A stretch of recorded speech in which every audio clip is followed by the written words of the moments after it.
So chapter 2 cut off, so we'll start chapter 2 part 2 by going back just a few paragraphs, which I'll reread and then continue. Meantime, the brig was tossed farther and farther in until she stuck quite fast. Then it became evident that she must soon break up and her crew perish. Hasty plans and eager advice were proposed and given. Then the smart young fisherman suddenly sprang forward and threw off his oilcoat and swaster. "Here, hold on," he cried, catching up the end of the rope line and fastening it around his waist while he kicked off his heavy boots.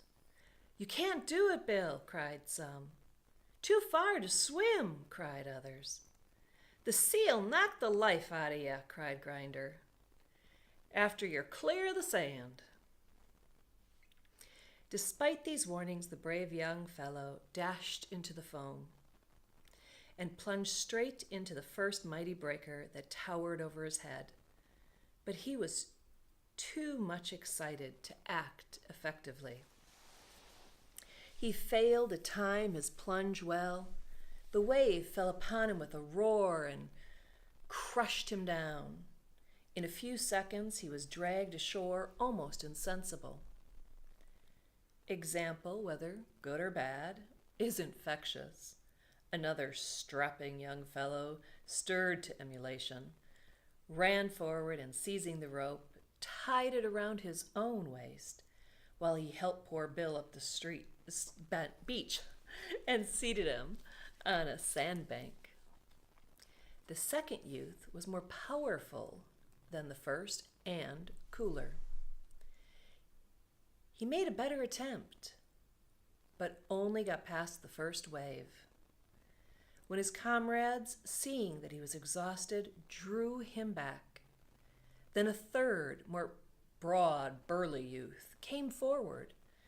At this point, the soul of Shank Leather took fire, for he was by no means destitute of generous impulses, and he tried to get hold of the rope. "Out of the way!" cried the burly youth, giving Leather a rough push that almost sent him on his back. "You don't want no landlubbers for this kind of work."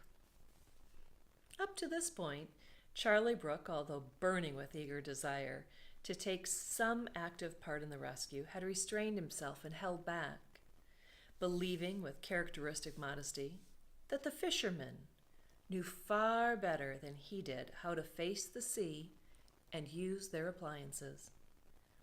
But when he saw his friend stagger backward, he sprang to the front, caught hold of the line, and seizing the burly fisherman by the arm, exclaimed, "You'll let this landlubber try it anyhow," and sent him spinning around like a capsized ninepin. There was a short laugh, as well as a cheer at this, but next moment all were gazing at the sea in breathless anxiety, for Brooke had rushed deep into the surf. He paused one moment as the great wave curled over him, then went through it head first with such force that he shot waist high out of the sea on the other side.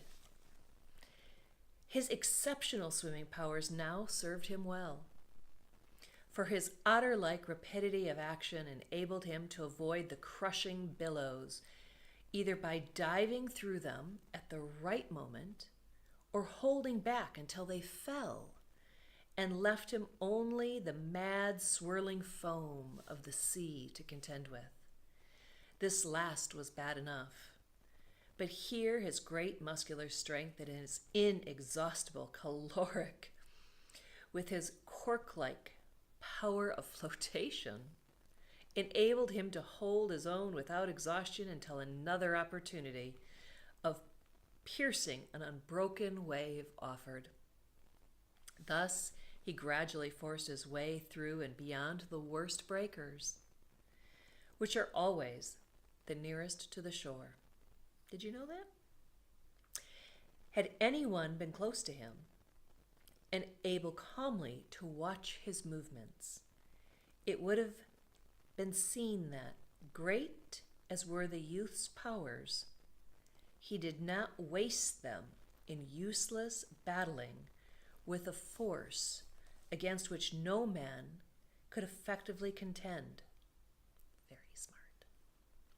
That, with a cool head, he gave way to every irresistible force, swimming for a moment, as it were, with the current, or rather, floating easily in the whirlpools, so as to conserve his strength, that ever and anon he struck out with all his might, rushing through foam and wave like a fish, and that, in the midst of it all, he saw and seized the brief moments in which he could take grasping inhalation. Those who watched him with breathless anxiety and shore saw little of all this, as they paid out the line or perched themselves on tiptoe on the few boulders that here and there strewed the sand. "Haul him back!" shouted the man who was farthest out on the line. "He's used up!" "No, he's not. I know him well," roared Shank Leather. "Pay out, men! Pay out!" Meant give him more line. "Ah, ease away," said Grinder in a thunderous growl. He's a wriggler walrus, he is. Niver seed sich a feller since I left the southern seas. Ease away, boys." That's a tough sentence. Excuse me. A cheer followed his remark, but for at that moment it was seen that our hero had reached the tail of the eddy which was caused by the hull of the wreck, and that one of her crew had darted from the cover of the vessel's bulwarks and taken shelter under the stump of the mainmast. His object was seen in a moment, for he unhooked a coil of rope from the belaying pins, if that's right, and stood ready to heave it to the approaching swimmer. In making even this preparation, the man ran very great risk, for the stump was but a partial shelter, each wave that burst over the side sweeping wildly around it and leaping on the man higher than his waist, so that it was very difficult for him to avoid being torn from his position. Charlie's progress was now comparatively easy. A few vigorous strokes brought him under the lay of the wreck, which, however, was by no means a quiet spot, for each divided wave, rushing around bow and stern, met there in a tumult of foam that almost choked the swimmer, while each billow that burst over the wreck poured a small Niagara on his head. How to get on board in such circumstances was a subject that had troubled Charlie's mind as he drew near. But the action of the sailor unhooking the coil of rope at once relieved him. The moment he came within reach, the sailor, watching his opportunity between waves, threw out the coil. It was aimed by an unaccustomed hand and fell on the rescuer's head. Poor Charlie. Another minute and the young Brooke stood on the deck. Without waiting an instant, he leaped under the shelter of the stump. Let's see if I can get some more light. Sorry about that. Without waiting an instant, he leaped under the shelter of the stump of the main mast beside the seaman. He was only just in time, for a wave burst in thunder on the weather side of the quivering brig and pouring over the bulwarks, almost dragged him from the belaying pins to which he clung. The instant the strain was off, he passed a rope around his waist and gave the end of it to the sailor. "Here, make it fast," he said, beginning to haul with all his might on the line which he had brought from shore. "You're the skipper, eh?" "Yes, don't waste your breath in speech. I know what to do. All's ready." Their few words were an unspeakable relief, for our hero, who was well aware that the working of the rocket apparatus required a slight amount of knowledge, and who felt from his manner and tone that the skipper was a thorough man.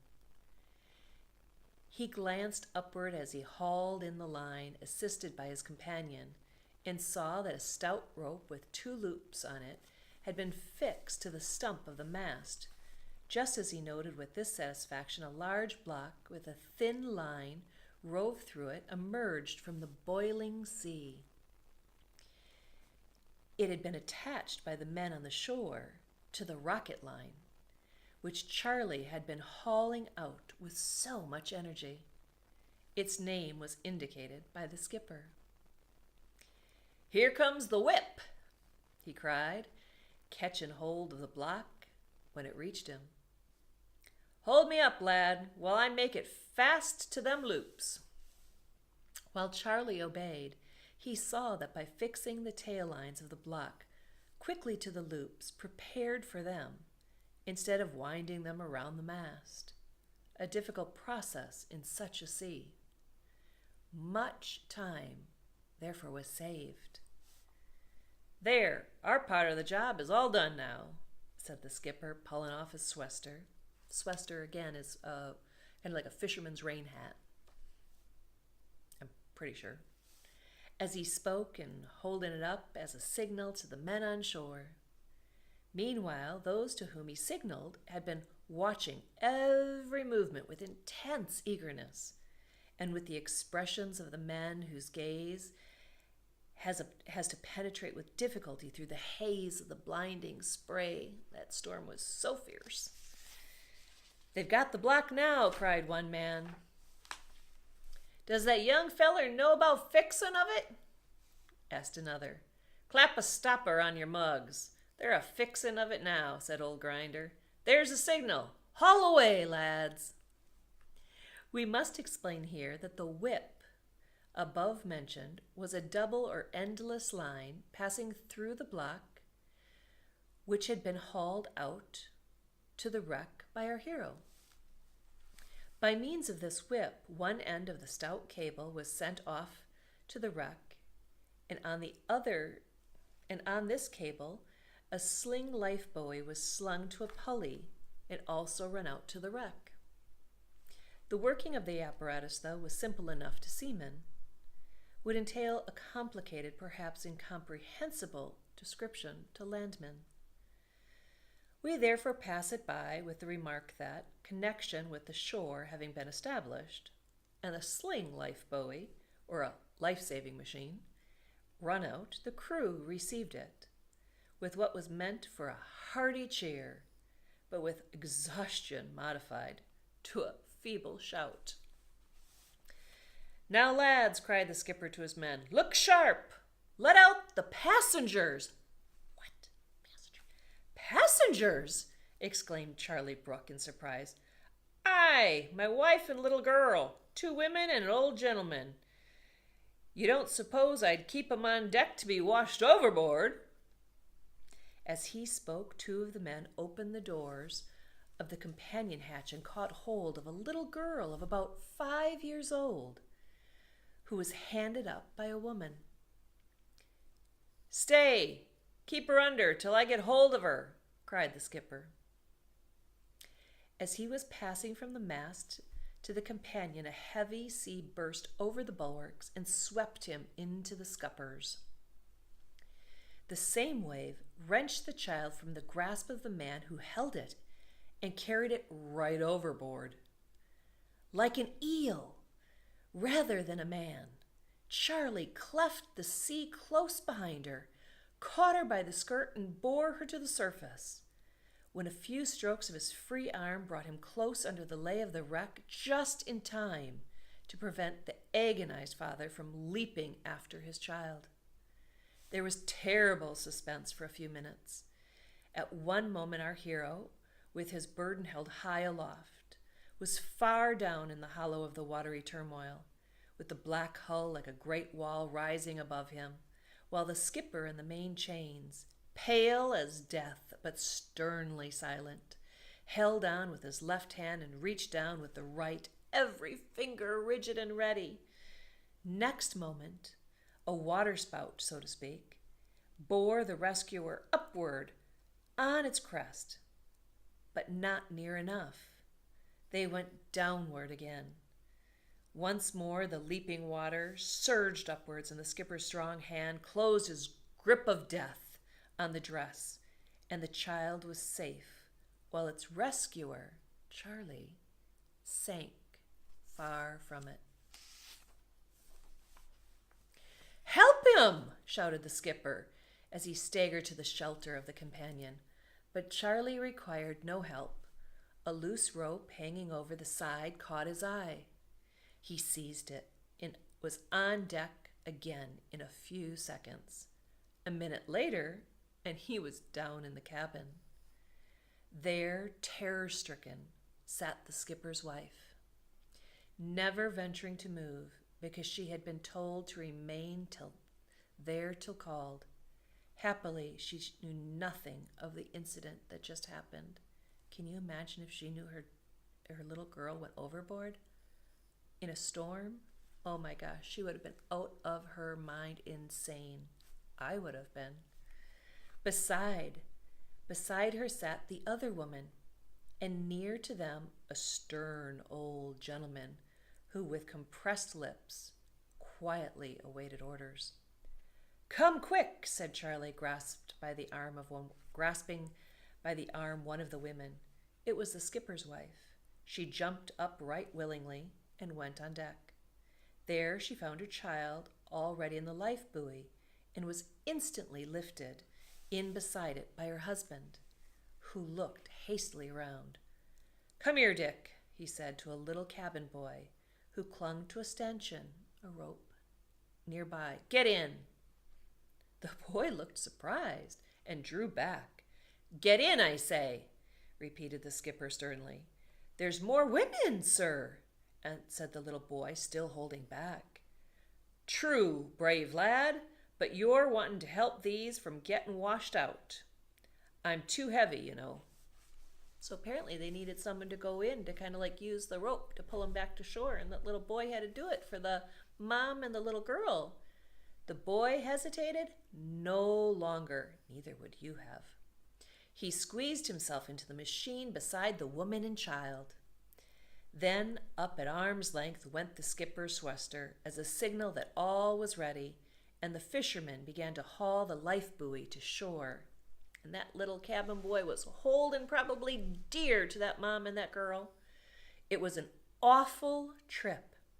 Part of the distance indeed, the trio were borne along well out of the sea, though the waves leaped hungrily up and sent spray over them. But as they drew near the shore, they were dipped again and again into the foam, so that the little cabin boy needed all his energy and knowledge, as well as his bravery and strength, to prevent his charge from washing out.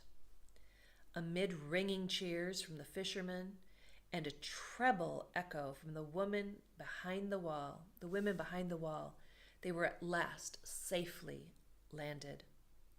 "My lass, that friend of your'n be a brave child," said the old woman to May Leather, who crouched beside her. "Aye, that he is," exclaimed May with a gush of enthusiasm in tone and eyes that made them all turn to look at her. "Your brother?" asked a strapping young woman. "Your brother?" asked a handsome, strapping young woman. "No, I wish he was." Exclaimed the strapping young woman, whereas there was exchanged a significant laugh, but May took no notice of it, being too deeply engrossed with the proceedings on shore and sea. Again the fishermen ran out the life buoy and soon hauled it back. Dear, I've got to get this light situation fixed, don't I? Okay. Again, the fisherman ran out the life buoy and soon hauled it back with another woman, then a third. After that came the old gentleman, quite self-possessed and calm, though very pale and disheveled. And following him, the crew, one by one, were rescued. Then came the hero of the hour, and last of all, as in duty bound, the skipper. Not much too soon, for he had barely reached the land when the brig was overwhelmed and engulfed by the raging sea. So at the end of chapter 2, that ship actually sank just moments after everyone was rescued. Charlie really did well. I'll continue with chapter 3 in a moment. Till then, see you later.